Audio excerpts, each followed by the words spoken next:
સાવધાન થઈને સાંભળજો કે માની પૂજા કેમ કરવી જોઈએ, કયા દિવસે કઈ પૂજા કરવાથી, કઈ તિથિમાં કયું નૈવેદ્ય માતાજીને અર્પણ કરવાથી મા પ્રસન્ન થાય અને એ નૈવેદ્ય અર્પણ કરવાથી આપણું શું હિત થાય એની કથા છે. શુક્લ પક્ષમાં પ્રતિપદાના દિવસે એટલે કે એકમના દિવસે માતાજીને ઘીથી પૂજા કરવી. ઘીથી પૂજા કરવી માની અને બ્રાહ્મણોને ઘીનું દાન કરવું. અને જે માણસ પ્રતિપદાના દિવસે ઘીનો હોમ કરે અને એ દિવસે બ્રાહ્મણને જો ઘીનું દાન કરે તો એ માણસ જીવનભર નિરોગી જીવન જીવે છે.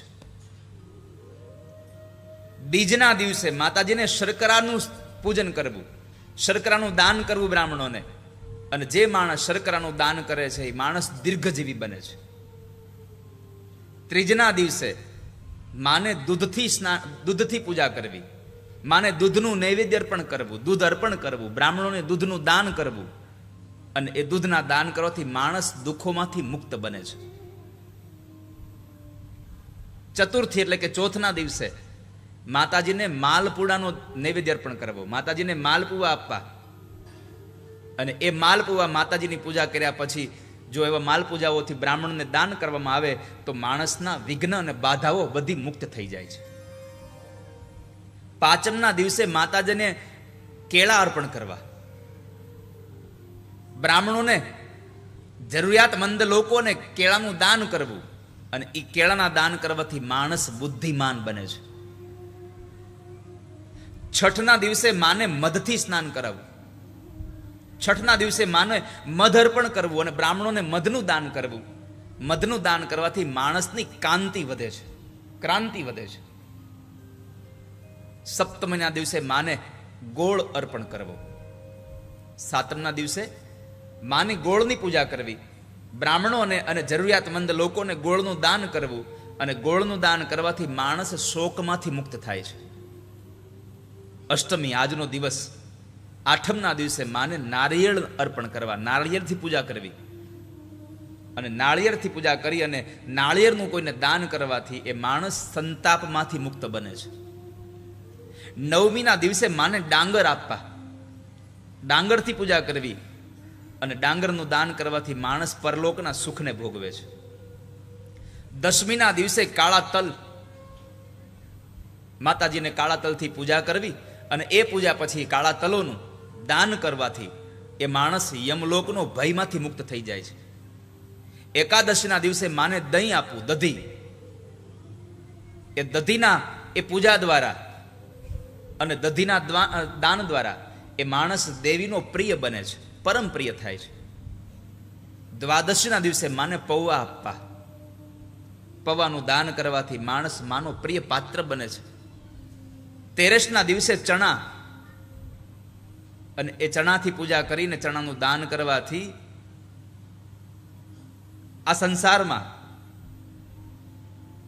સંતતિ મળે છે, સંતાનની પ્રાપ્તિ થાય છે.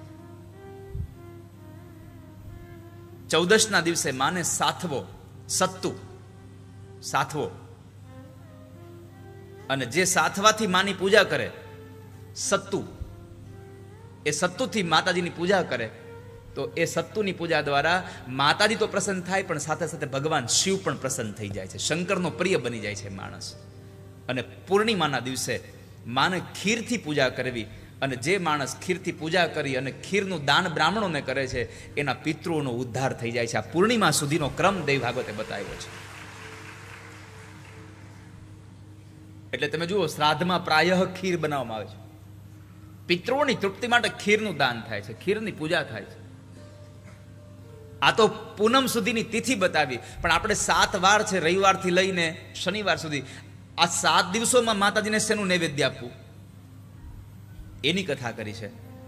સાંભળો, રવિવારે માતાજીને ખીર અર્પણ કરવી નૈવેદ્યમાં, સોમવારે માતાજીને દૂધ અર્પણ કરવું, મંગળવારે માતાજીને કેળા અર્પણ કરવા, બુધવારે તાજું માખણ આપવું, ગુરુવારે લાલ કલરની સાકર આપવી, શુક્રવારે સફેદ કલરની સાકર આપવી, અને શનિવારે માને ગાયનું ઘી આપવું. આ 7 વારમાં જો 7 દિવસ આવી જ રીતે પૂજા થાય તો માં જગદંબાનો પ્રિય પાત્ર બનનારો બને છે. માં બધી સિદ્ધિઓ એને પ્રાપ્ત કરાવે છે. દુઃખમાંથી મુક્ત બને છે. આવી કથાઓ કરતા કરતા કરતા કરતા આ ભારત વર્ષમાં નદીઓનું આગમન થયું. એમાં 3 દેવીઓ,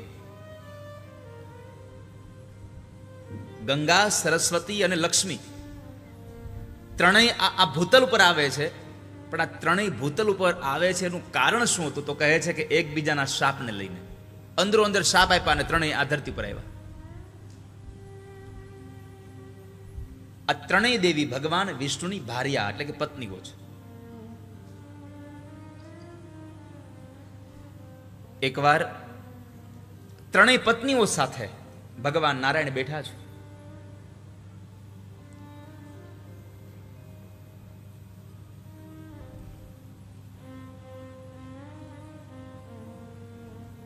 ગંગા કામાતુર બની અને પરમાત્મા સામે જોઈ રહી છે. ભગવાન પણ ગંગાને જોવે છે. એટલે ઈર્ષા આવી સરસ્વતીને. સરસ્વતી ક્રોધિત થયા છે અને ક્રોધાયમાન થયેલા સરસ્વતી ઉદ્ધતાથી વર્તન કરે છે. દેવ ભાગવતમાં એક સુભાષિત જેવો શ્લોક આપ્યો છે. આ સંસારમાં એક ઘરમાં 3 વ્યક્તિ હોય જેના જેના સ્વભાવ બહુ અલગ અલગ છે. એવા 3 વ્યક્તિઓ ઘરમાં રહે એટલે કાયમના માટે અમંગળ જ થાય. એક તો 3 સ્ત્રી જેનો ત્રણેયનો સ્વભાવ અલગ અલગ હોય. 3 નોકર જેનો સ્વભાવ અલગ અલગ હોય. 3 જણા એક હારે રસોડામાં કામ કરે એટલે રસોઈ બગડે બગડે ને બગડે છે. અને પછી શું કે ખબર છે? એવું બનાવતા હતા તે આની હારે વાતો કરવા મરેમાં મીઠું ભૂલી ગઈ. અને કાં એમ કે મેં વઘાર કર્યો તો આણે આ કર્યું હતું, તેણે તે કર્યું હતું. 3 જણા નોકરો ઘરમાં કામ કરે એટલે ઝઘડો થાય, એનું મંગળ ન થાય. 3 સગા બંધુઓ ભાઈઓ પણ જો ત્રણેયની વિચારધારા સાવ અલગ અલગ હોય ને છતાં એક ઘરમાં રહેતા હોય તો એ ઘરમાં અમંગળ થયા વગર ન રહે. કારણ કે ત્રણેયની વિચારધારા અલગ છે. હું કઈ નોખા કરવાની વાત નથી કરતો. ઘણા થશે હવે આણે કહ્યું છે કે આ ત્રણેયની વિચારધારા અલગ હોય તો નોખું રહેવું જોઈએ.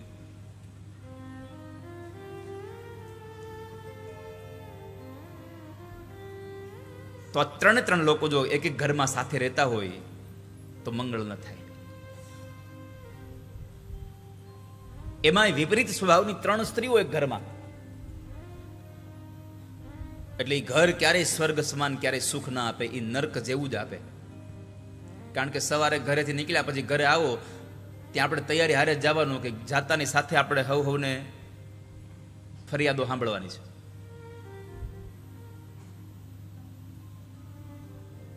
તો બરાબર સરસ્વતી બહુ ક્રોધે ભરાયા, સહન ન કરી શક્યા. ઈર્ષાનો ભાવ સહજ હોય એટલે એક સ્ત્રી સામે જ્યારે એનો પતિ જોવે છે એટલે બીજી સ્ત્રી, બીજી પત્ની એનાથી જરા ક્રોધે ભરાઈ ગઈ, એનાથી સહન ન થઈ. અને સરસ્વતી કહે છે કે મારે આવું જીવન અહીંયા રહીને કરવું શું કે જ્યાં પતિનો પ્રેમ ન હોય. પતિના પ્રેમ વગરનું જીવન એ પત્ની માટે હાવ વ્યર્થ છે. આ સંસારમાં જે સ્ત્રીને પોતાના પતિનો પ્રેમ નથી મળ્યો એનું જીવન વ્યર્થ ગયું છે. દેવી ભાગવત એમ કહે છે કિમ જીવનેન મૈત્રેવ દુર્ભાગ્યાશ્ચ સાંપ્રતમ નિષ્ફલમ જીવનમ તસ્યા યા પત્યુઃ પ્રેમ વંચિતા. જેને પોતાના પતિનો પ્રેમ ન મળે એનું જીવન વ્યર્થ જાય.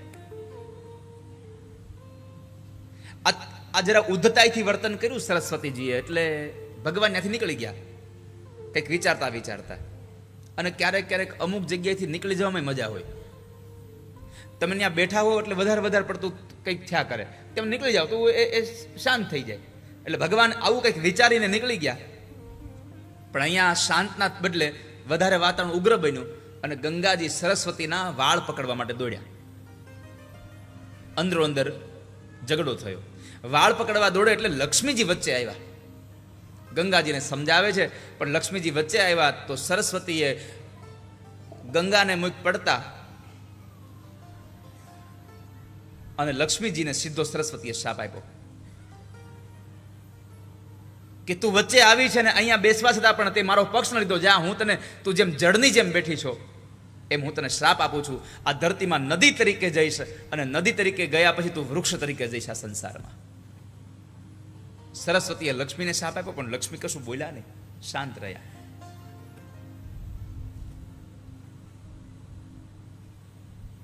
કંઈ બોલ્યા નહીં. લક્ષ્મીને શ્રાપ સરસ્વતીએ આપ્યો એટલે ગંગાથી સહન ન થયું, એટલે ગંગાએ સરસ્વતીને શ્રાપ આપ્યો કે હું તને શ્રાપ આપું છું કે તે લક્ષ્મીને ગંગા નદી તરીકે કીધું, જા તું આ ધરતીમાં પણ નદી તરીકે પ્રવાહિત થઈશ અને લોકોના પાપને તારી અંદર ધોઈશ. સરસ્વતીનો ક્રોધ ગયો નહોતો. સરસ્વતી કીધું તુંય અમારી હારે આવજે, જા તને પણ શ્રાપ છે, તું પણ નદી થઈને આવજે. આ ત્રણેય નદીઓ થઈને અહીંયા આવે છે.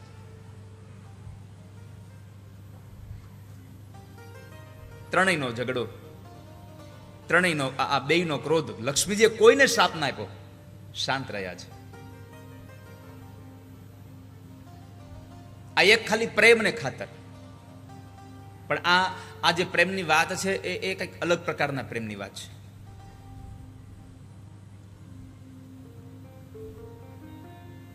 જુઓ, પ્રેમમાં અહીંયા એક દ્રશ્યમાન થયું કે સરસ્વતીને એમ થયું કે મારા પતિ મને પ્રેમ નથી કરતા, એટલે એ પ્રેમ નથી કરતાના ભાવે સરસ્વતીએ ક્રોધ કર્યો. શું કામ? એને અપેક્ષા હતી કે મને પ્રેમ કરે, અને જ્યાં અપેક્ષા હોય ત્યાં કોઈ દી પ્રેમ ન હોય, અને પ્રેમ હોય ત્યાં કોઈ દી અપેક્ષા ન હોય. એટલે અપેક્ષા ન હોય તો કોઈ દિવસ ક્યારેય ઝઘડો જ ન થાય. પ્રેમમાં મેળવાનું કશું હોતું જ નથી. પ્રેમમાં તો બધું આપી જ દેવાનું હોય, સમર્પણનો ભાવ હોય. ડોક્ટર રમેશ પારેખના શબ્દો છે, પ્રેમને પામવા બેસશો, પ્રેમને પામવા મથશો તો આયખું ઓછું પડશે. પ્રેમને પામવા મથશો તો આયખું ઓછું પડશે, પણ અઢી અક્ષરને સમજવા પ્રયત્ન કરશો તો ક્ષણમાં પણ સમજાઈ જશે. પ્રેમને સમજવા જેવો છે, પ્રેમને પામવા જેવો નથી. પ્રેમમાં બધું આપવાનું હોય, પ્રેમમાં કશું મેળવવાનું જ ન હોય. એક પ્રેમી પોતાની પ્રેમિકા સાથે અથવા તો એક પ્રેમિકા પોતાના પ્રેમી સાથે રહેતા હોય, પ્રેમની વાતોમાં એ જીવન પસાર કરતા હોય, પણ એકાદા જણાથી પણ જો ભૂલ થઈ જાય તો એ ભૂલને આખી જિંદગીભર યાદ કરી કરીને મેણા ટોણા માર્યા કરે. એ પ્રેમ છે જ નહીં. કારણ પ્રેમ ક્યારેય પણ ભૂલોનો દસ્તાવેજ રાખતો નથી.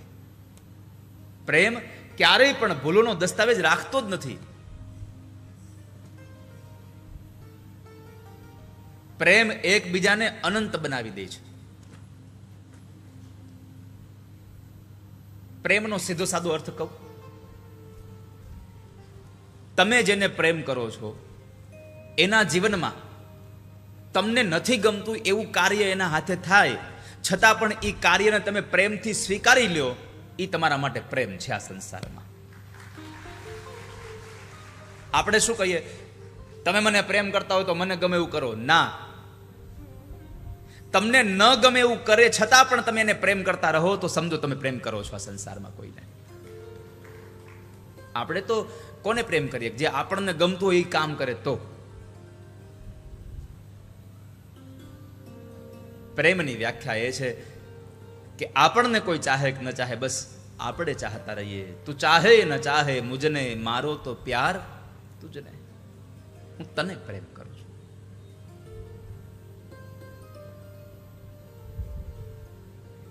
એક છોકરો હતો, એને ક્રિકેટનો બહુ શોખ.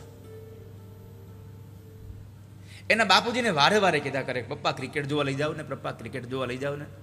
અનહદ શોખ. અને એના પપ્પાને કૂતરા બિલાડા જેવું મેચ આરે. અમુક અમુક તો એટલા બધા મેચના રસિયા હોય, જમે નહીં. મેચ પૂરી ન થાય ત્યાં જમે નહીં, ક્રિકેટ ન પૂરી થાય ત્યાં સુધી.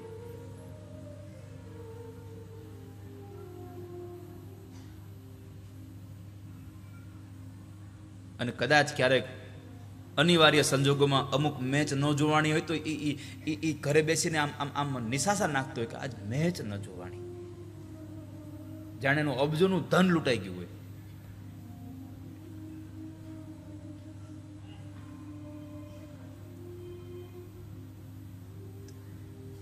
એમાં છોકરો એના પપ્પાને વારે વારે કે પપ્પા મેચ જોવા લઈ જાવ ને. એકવાર એ છોકરાને મેચ જોવા લઈ જાય છે. 8 દિવસની મેચ, હોટલ રાખી, સારું સારું ખાવાનું મગાવે, છોકરાને લઈને મેચ જોવા જાય. એક ભાઈએ પૂછ્યું કે તમને મેચ બહુ ગમતી લાગે. પપ્પાએ કીધું ના, જરાય મેચમાં રસ નથી આપણને જરાય મેચમાં રસ નથી. અરે પણ તમને મેચમાં, તમને ક્રિકેટમાં જરાય તમને આટલી બધી ગમતી નથી, તો તમે આ 7 દિવસ અહીંયા રોકાણા, તમે આટલો ખર્ચો કર્યો, તમે આ સમય બધો વેડફો. મને લાગે છે કે તમને મેચ બહુ ગમે છે, તમને મેચ બહુ વાલી છે. અને ત્યારે દીકરાના બાપે કીધું મને મેચ નહીં, મને મારો દીકરો વાલો છે, મને મારો છોકરો વાલો છે. સમજાય છે આ વાત? ક્રિકેટ નહોતી ગમતી પણ મારા દીકરાને ગમતી હતી. મારો દીકરો હતો, એ મારા દીકરાનો પ્રેમ કરતો હતો, એટલે મેં ક્રિકેટને મારું ગમતું કરીને પણ મારા દીકરાને મેં ખુશ રાખ્યો. આ સંસારમાં તમે જેને પ્રેમ કરો છો એમાં તમને ન ગમતું હોય છતાં પણ એ વાતનો સ્વીકાર કરીને તમે જેને ખુશ કરો તો સમજો તમે પ્રેમ કરી રહ્યા છો સંસારમાં. તમને જ ગમતું થાય એ પ્રેમ નથી. તમને જે ગમે છે એનું ગમતું થાય અને તમારું અણગમતું છતાં પણ તમે સ્વીકારી લો તો એ પ્રેમ છે.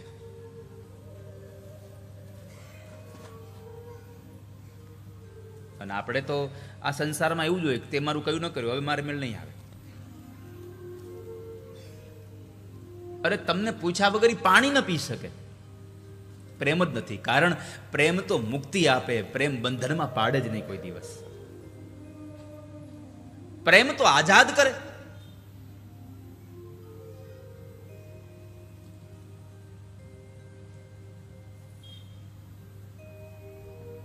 તો ત્રણેયના ઝઘડામાં ભગવાન નારાયણ થયું હાલ જવું જોશે. એટલે ફરી પાછા ભગવાન ત્યાં આગળ પોતાના 4 પાર્ષદોને લઈને પરમાત્મા ત્રણેય પાસે આવ્યા છે.